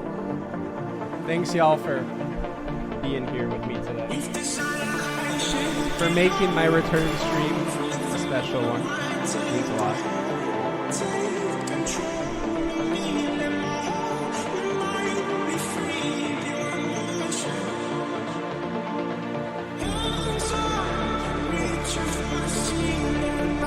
Excited then.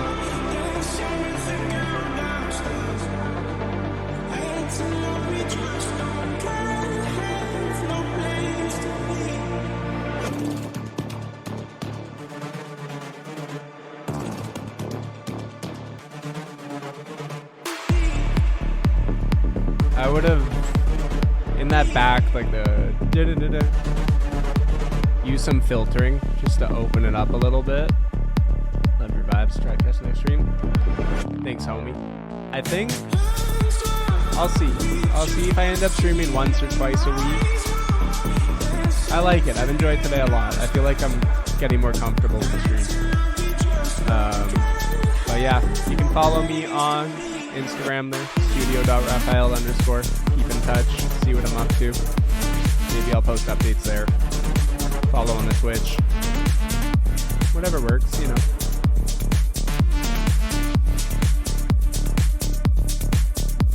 Some Mortal Kombat type shit. I think filters are your best friend for this song. Just to add in more development. But I like the basic vibe. And the vocals are cool.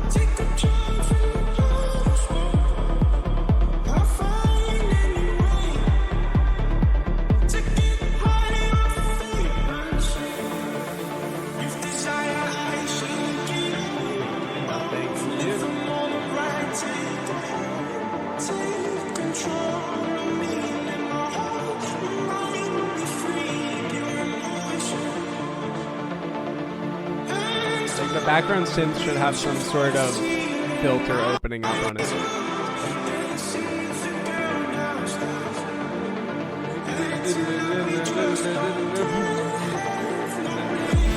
And then when that first one comes in, that's like your pre-drop. So build the dynamic into there. And then keep building here.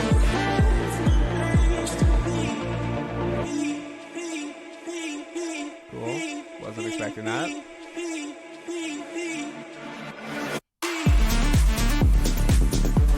That had potential to be a lot more. I don't know how I would do it. I think that was a really cool moment that could have been a little bit more.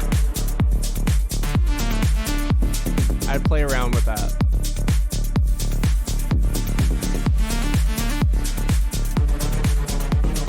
And like, lean into that conversation of these two pieces you got there, like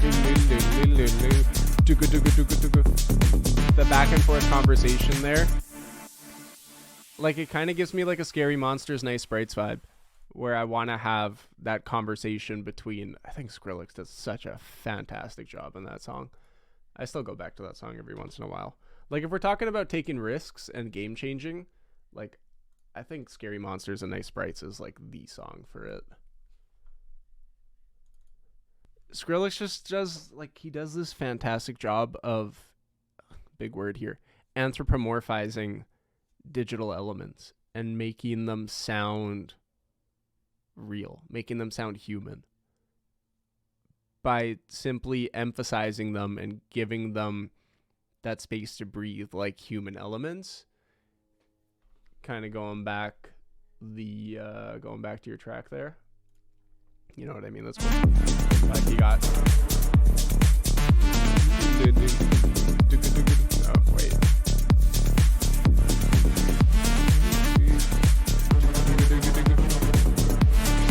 Like, how can you highlight each one of these elements to really create the conversation in the song that I'm hooking into and feeling like I'm getting that, you know? But I think the production's super cool, man. I would keep at it for sure. And yeah, find a way to like really this spot.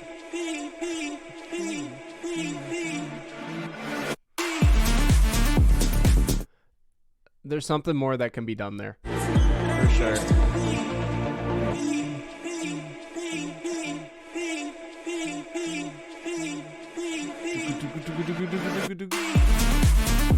I don't know, just something that gives me a little more of like a hit. But yeah.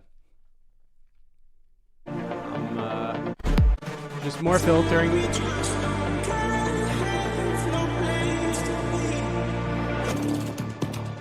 Got the idea of what to do there, cool. And then filter opens here. And that way when the drop comes, I really get that explosive feeling. Like I need to feel the difference between there and here. Because I don't at the moment, as much as I'd like to at least. But yeah, the idea is there. That's super cool. Keep at it. Excited to hear more of it. Dom, that was my favorite album for a hot minute. Nice. I remember I fell asleep to it and it was a mystical experience. Sold me on it. I had that with Flaming Lips at Love with or not at Love, at War with the Mystics. What song was that? Like the holy crap, that's a high note. Flaming Lips. Yeah, song. I woke up to the song in like the middle of the night in my headphones and I just remembered, all right. Noted, thanks a lot, Skyshot. It's a pleasure, my man. Best of luck. Last tune. Pseudo, Kiwi. You're rounding it out for us going to sleep now. It's 2 a.m. Holy. Yeah, man, get to bed. Sleep well. Pleasure meeting you. Thanks for being here. We'll see you around. Final tune. Rounding out another beautiful stream here. Thanks everyone for contributing different ideas, for being the creator beings that you are. How exciting is that? That guy called me unoriginal. Yeah, I like. That was funny. Just seeing you come and just be like catching strays. So ignorant. That's literally my greatest strength. I don't think you're unoriginal. Maybe you are. Maybe I just think that you're original, but maybe you're actually super unoriginal. That was a funny moment, though. Catching strays, lol. That's cool. Yeah, I guess that's the nature of the creative world. Land, sorry, buddy. This is the last song here. But I appreciate you.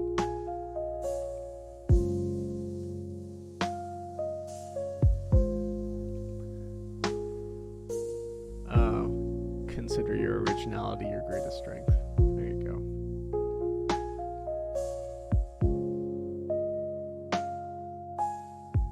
You could just talk over this to finish the stream. Been a beautiful evening tonight. It's not evening. It's 4 o'clock here. But it makes me feel like it's evening.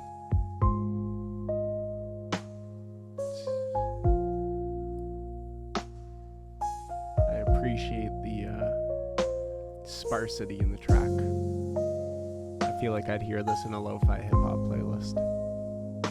Can't lie, a perfect song to end off on. It really is.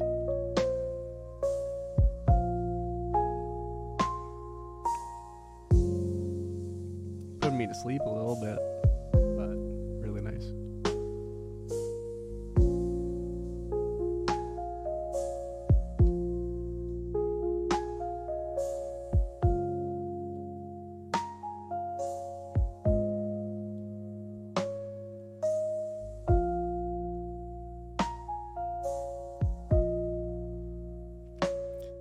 We could add, just for the sake of mixing up the drum beat a little bit, because you got the